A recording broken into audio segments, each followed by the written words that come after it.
Locations का मतलब क्या होता है? टाक्टिव बातूनी इसका मतलब है। Earth day is observed on which date? 22 April को जो है वो सेलिब्रेट किया जाता है। वर्ल्ड योगा डे 21 जून को सेलिब्रेट किया जाता है। Who is the current foreign minister of Pakistan? Ishaq Dar साहब हैं और ये डिप्टी प्राइम मिनिस्टर साहब भी हैं, याद रखिएगा जी। ये डिप्टी प्राइम मिनिस्टर भी हैं, याद रखिएगा जी। यानी अगर प्राइम मिनिस्टर नहीं होंगे तो उसकी गैर मौजूदगी में बतौर आर्जी तौर पे जो मिनिस्टर जो प्राइम मिनिस्टर का काम करेंगे बतौर वज़ीर आज़म, वो इसाक डार साहब भी हैं। उसके बाद है कि who became the first female जज of supreme court of Pakistan? Justice Ayesha Malik साहबा हैं, जो कि रिसेंटली इनको अपॉइंट किया गया था।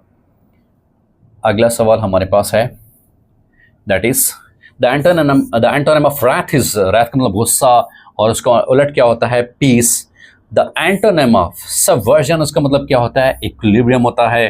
Who is the current DG, director general of airport security force ASF? Major general Adnan Asif, ये हैं जो हैं करंट डायरेक्टर जनरल ASF के तौर पे काम कर रहे हैं।